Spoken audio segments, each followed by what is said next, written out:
Deus tem uma mensagem especial para os seres humanos nos tempos em que estamos vivendo. Existe no coração humano um certo medo. Independente de religião, cultura ou posição social, existe no íntimo de cada pessoa a sensação de que este mundo caminha rumo à destruição completa.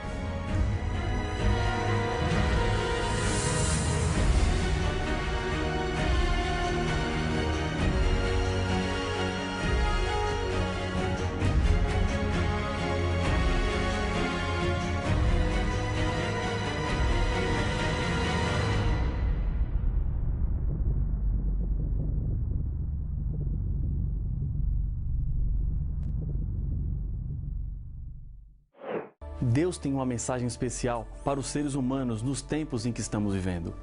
Existe no coração humano um certo medo.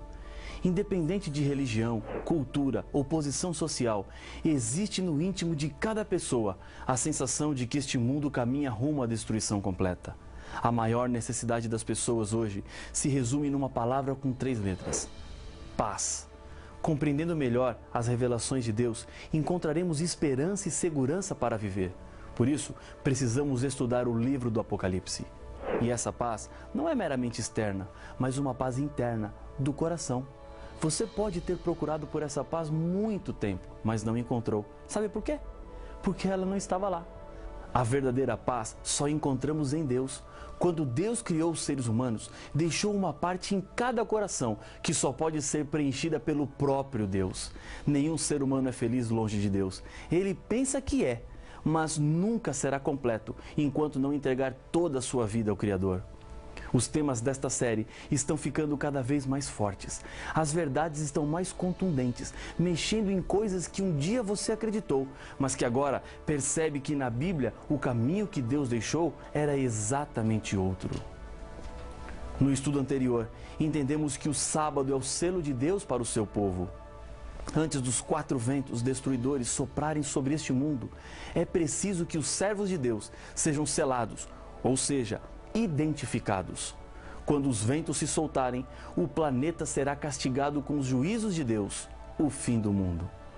Estamos em um tempo de oportunidades e importantes escolhas. E nesse estudo, mais uma decisão precisa ser tomada ou confirmada. Estou aprofundando um pouco mais o que vimos no tema anterior sobre o selo de Deus, para que não fique mais nenhuma dúvida. Centenas de versos da Bíblia ordenam a santificação do sábado. Não existe nenhum verso na Bíblia que diz: santifique o domingo. Se o verso não existe, como tantas pessoas fazem desse dia o dia de descanso, adoração e santificação? Uma das grandes profecias do Apocalipse trata da observância do domingo, mas não está dizendo que esse é o dia santo. Pelo contrário, reafirma a guarda do sábado. Existem 8 versos no Novo Testamento que mencionam o primeiro dia da semana. Na Bíblia, os dias não tinham nomes, exceto o sábado. Os outros eram contados como o primeiro, segundo e assim por diante. O 6º dia era também chamado de dia da preparação, pois antecedia o dia de sábado. São 8 versos que falam sobre o primeiro dia da semana. 6 deles estão nos Evangelhos, que contam a história de Jesus. Uma vez aparece em Atos e outra na carta de Paulo à igreja de Corinto.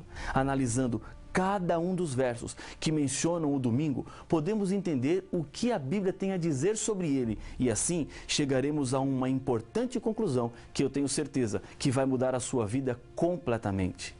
Ao lermos cada verso, uma pergunta será respondida. O texto diz que o domingo deve ser santificado no lugar do sábado? A resposta é sim ou não. O primeiro verso está em Mateus capítulo 28 e o verso 1.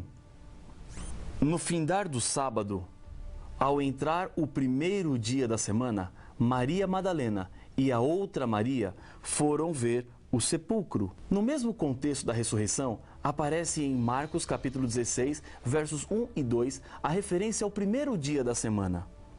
Passado o sábado, Maria Madalena, Maria, mãe de Tiago e Salomé compraram aromas para irem embalsamá-lo. E muito cedo, no primeiro dia da semana, ao despontar do sol, foram ao túmulo. Contando a mesma história, Lucas apresenta o seguinte: Mas, no primeiro dia da semana, alta madrugada, foram elas ao túmulo, levando os aromas que haviam preparado. Lucas capítulo 24 e o verso 1. O texto diz que o domingo deve ser santificado no lugar do sábado? Não. Os 3 versos não dão nenhuma ideia de mudança. Estão apenas contando o que é que aconteceu quando o sábado acabou. E o corpo de Jesus ainda não estava preparado para o sepultamento segundo o costume da época. As mulheres foram até a sepultura e fizeram isso no primeiro dia, pois o que fariam com o corpo de Jesus não era para ser feito no 7º dia, no sábado. O evangelista Lucas não foi discípulo de Jesus. Ele fez apenas uma pesquisa profunda para que as pessoas conhecessem de verdade quem era Jesus. E nesse estudo que fez, ele não encontrou nada dizendo que o domingo era o dia santo. No verso 9 de Marcos capítulo 16, mais uma vez aparece a expressão primeiro dia. Havendo ele ressuscitado de manhã, cedo no primeiro dia da semana, apareceu primeiro a Maria Madalena, da qual expelira 7 demônios. Pelo fato de ter Jesus ressuscitado no primeiro dia, isso não quer dizer que o domingo passou a ser o dia santo. Esse é um argumento que não tem nenhuma base bíblica. Nenhum texto pode ser usado para confirmar esse pensamento. Um idoso evangelista ficou conhecido pelo desafio que fazia ao seu auditório. Nas suas séries de estudo, ele oferecia $5.000 para quem lhe mostrasse um texto ou um estudo bíblico que provasse que o dia de guarda agora era o domingo. Depois de tantos anos ensinando a Bíblia, ele ainda não tinha pago $5.000 para ninguém, pois não há como provar a mudança. Em João, capítulo 20, verso 1, o evangelista confirma a mesma história da ressurreição. Acompanhe a leitura do texto. No primeiro dia da semana, Maria Madalena foi ao sepulcro, de madrugada, sendo ainda escuro, e viu que a pedra estava revolvida. O texto diz que o domingo deve ser santificado no lugar do sábado? Não. Mais uma vez, citar o domingo não faz dele um dia santo. Contar o que aconteceu naquele dia não é uma ordem do Senhor de mudança e nem um mandamento novo. João, capítulo 20, verso 19, mais um texto fala sobre o primeiro dia da semana. Ao cair da tarde daquele dia, o primeiro da semana, trancadas as portas da casa onde estavam os discípulos, com medo dos judeus, veio Jesus, pôs-se no meio deles e disse-lhes: paz seja convosco. No verso 26, a Bíblia não cita o primeiro dia, mas o evento aconteceu neste dia. Tomé ainda não tinha visto Jesus. Passados 8 dias, estavam outra vez ali reunidos os discípulos, e Tomé com eles. Estando as portas trancadas, veio Jesus, pôs-se no meio deles e disse-lhes: paz seja convosco. O objetivo pelo qual os discípulos estavam reunidos não era religioso. Eles estavam trancados com medo dos judeus. Não estavam no primeiro dia comemorando a ressurreição, pois somente creram na ressurreição quando viram Jesus. A ressurreição é comemorada através de um símbolo e não de um dia. O batismo representa renascer para uma nova vida, assim como Jesus ressuscitou para uma nova vida. Os textos dizem que o domingo deve ser santificado no lugar do sábado? Não, definitivamente não. No livro de Atos, há mais uma referência ao primeiro dia. No primeiro dia da semana, estando nós reunidos com o fim de partir o pão, Paulo, que devia seguir viagem no dia imediato, exortava-os, prolongou o discurso até a meia-noite. A razão da reunião acontecer no primeiro dia é que no dia seguinte Paulo seguiria sua viagem. E mais uma coisa importante, não é o ato de reunir-se em um dia que o torna santo. O que faz de um dia santo é o fato de Deus santificá-lo. E a Bíblia nos revela que o único dia que Deus santificou foi o dia de sábado. Paulo também fala do primeiro dia, e essa é a última referência que temos no Novo Testamento. Nada mais é dito. Mas será que agora encontraremos a base para a santidade do domingo no lugar do sábado? Acompanhe o que está escrito em 1 Coríntios, capítulo 16, e o verso 2. No primeiro dia da semana, cada um de vós ponha de parte em casa, conforme a sua prosperidade, e vá juntando, para que não se façam coletas quando eu for. O texto diz que o domingo deve ser santificado no lugar do sábado? Não. Nenhum indício de mudança ou pedido de Deus para que o dia seja mudado. Paulo não está falando de reuniões religiosas, mas de algo para ser feito em casa. O separar dessas ofertas era necessário devido a problemas que os cristãos da Judéia estavam enfrentando por causa da fome. Não existe um só versículo que ordene guardar o domingo como o dia santo de repouso. Isso quer dizer que o primeiro dia da semana adquiriu essa ideia pela tradição e não pela palavra do Senhor. Existem centenas de versos em toda a Bíblia que mandam observar o sábado. O decreto mais antigo falando sobre o domingo não é cristão, mas pagão. O decreto foi assinado por Constantino no dia 7 de março de 321. A Bíblia já estava com todos os seus livros escritos, terminados e completos, há mais de 200 anos. Vou lhe fazer uma pergunta e a resposta está na Bíblia. Pode o ser humano mudar um mandamento de Deus de acordo com a sua própria vontade? A resposta é não. Há uma frase popular aqui no Brasil que diz assim: a voz do povo é a voz de Deus. Essa frase não está correta. A voz do povo é sempre a voz do povo e a voz de Deus é sempre a voz de Deus. O povo, em alguns momentos, pode falar de acordo com a voz de Deus, mas isso não é sempre. Deus não fica esperando para saber o que é que o povo pensa para que ele tenha a opinião dele. Jesus deixou bem claro que a lei de Deus não pode ser mudada por nenhum ser humano. Não penseis que vim revogar a lei ou os profetas. Não vim para revogar, vim para cumprir. Porque em verdade vos digo, até que o céu e a terra passem, nenhum i ou um tio jamais passará da lei, até que tudo se cumpra. Evangelho de Mateus, capítulo 5, versos 17 e 18. A vida de Jesus foi uma vida de obediência à lei. Cumprir significa corresponder e não no sentido de terminar. A lei não será mudada até que o céu e a terra passem. E eles ainda não passaram. E então, nada mudou na lei. O que era antes da vinda de Jesus a essa terra continua sendo a mesma coisa com relação aos princípios dos 10 mandamentos. Jesus advertiu em Mateus capítulo 15, verso 3. Vós sois o sal da terra. Ora, se o sal vier a ser insípido, como lhe restaurar o sabor? Para nada mais presta, senão para, lançado fora, ser pisado pelos homens. E em Marcos, capítulo 7, verso 7, Jesus diz: e em vão me adoram, ensinando doutrinas que são preceitos de homens. Deus não aprova a lei dos homens colocada no lugar da lei de Deus. Eu sei que aquilo que estou lhe dizendo agora não é algo tão simples. Talvez você viveu sua vida toda pensando diferente. E os seus pais pensavam como você, seus avós, seus tios. O que fazer então? Você está tendo oportunidades que eles provavelmente não tiveram de conhecer mais verdades de Deus. Eu não estou lhe dizendo que você esteve errado a vida toda. Quero lhe dizer que você estava crescendo. Errado é pensar que o que conhecemos em qualquer área da vida é suficiente. A verdade de Deus não tem limites. Cada dia se aprende um pouco mais. Aprender significa crescer. E não tenha medo disso. Jesus está abrindo seus olhos e lhe fazendo ver o plano maior de Deus para a sua vida.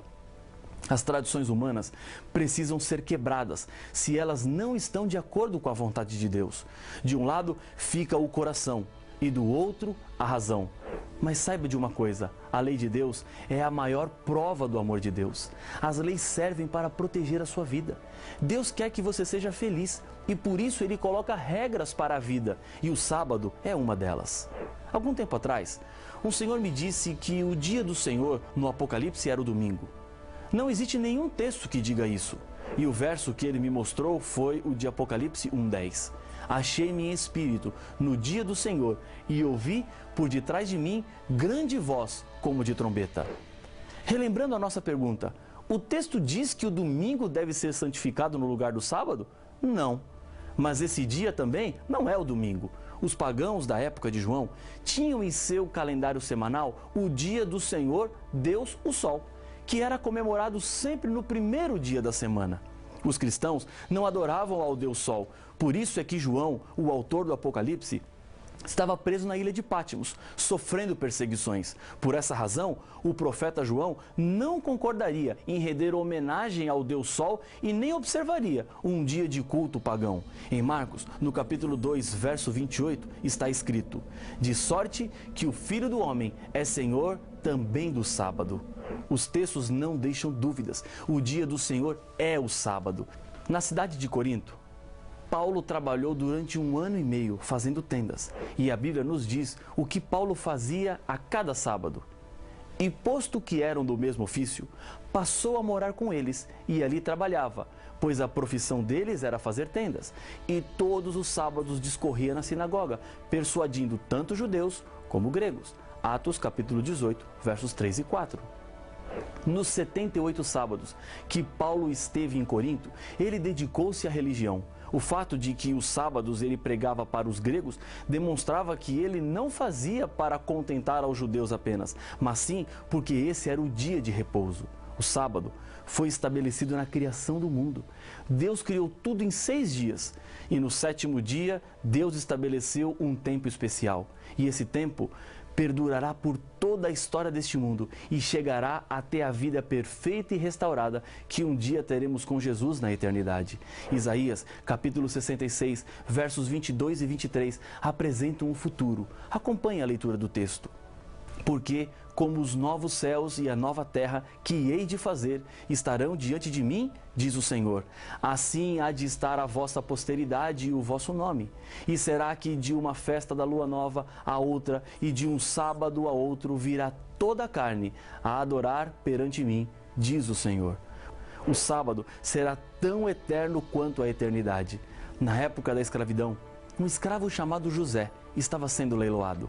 Entre o grupo dos compradores havia um homem com um semblante muito bondoso que cobria as ofertas que os outros faziam pelo escravo. Cada vez que alguém aumentava, esse senhor aumentava a sua oferta. José começou a lhe dizer: não desperdice o seu dinheiro, eu não vou trabalhar. O homem não ligava para os comentários de José e continuava aumentando a sua oferta. José continuava insistindo: não vale a pena me comprar, eu não vou trabalhar. Finalmente, ninguém mais se animou a pagar por aquele homem. Mas aquele senhor comprou José. Enquanto seguiam na carruagem para casa, com os braços cruzados, dizia: ainda que me mate, eu não vou trabalhar. Chegando à casa do seu novo dono, entraram na sala e o homem foi até uma mesa e começou a escrever em um papel. Assinou e entregou para José. Eu não vou trabalhar, eu não vou, José insistia. José, você sabe ler? Perguntou o seu senhor. Sei, mas eu não vou trabalhar, mesmo que me matem. Bem, disse o senhor, este documento é seu, leia. Com má vontade, José pegou o documento e começou a ler. Seu semblante se transformou. A emoção fez com que lágrimas rolassem pelo seu rosto. Aquele documento o transformava em um homem livre. O Senhor pagou tão caro por mim para me dar a liberdade? Sim, José, agora você é um homem livre. Mais comovido ainda, José disse: Senhor, então trabalharei como voluntário. Peça o que o Senhor quiser, que eu farei. Quando uma pessoa aceita Jesus em sua vida, descobre que ele foi liberto da culpa e da servidão do pecado e, pela graça de Deus, pode agora ter a vida eterna. Recebe das mãos de Deus uma carta de liberdade. O seu sentimento de gratidão o leva agora a dizer: Senhor, peça o que quiser, que eu farei. Jesus disse em João capítulo 14, verso 15, se me amais, guardareis os meus mandamentos. A história deste planeta está chegando ao fim. Não há mais tempo para dúvida. A voz de Deus é clara. A Bíblia está à disposição para ser estudada. Não deixe ser levado pela opinião de homens. Meu coração, nesse momento, bate mais forte. Deus está convidando você para mudar a sua vida e ser fiel. Lembre-se de uma coisa: o inimigo de Deus quer lhe prender no erro e no engano, mas Deus quer te fazer um vencedor. Decida nesse momento andar de acordo com a palavra de Deus. É a sua segurança, é a proteção, é a certeza da salvação. Se esse é o seu desejo, eu gostaria de convidá-lo a orar comigo. Senhor, obrigado por tua palavra, porque ela nos mostra o caminho, é luz neste mundo escuro. Aqui, bondoso Pai, comigo ora este teu filho, que aceita o sábado como o dia do Senhor. Eu o entrego nas tuas mãos, em nome de Jesus. Amém.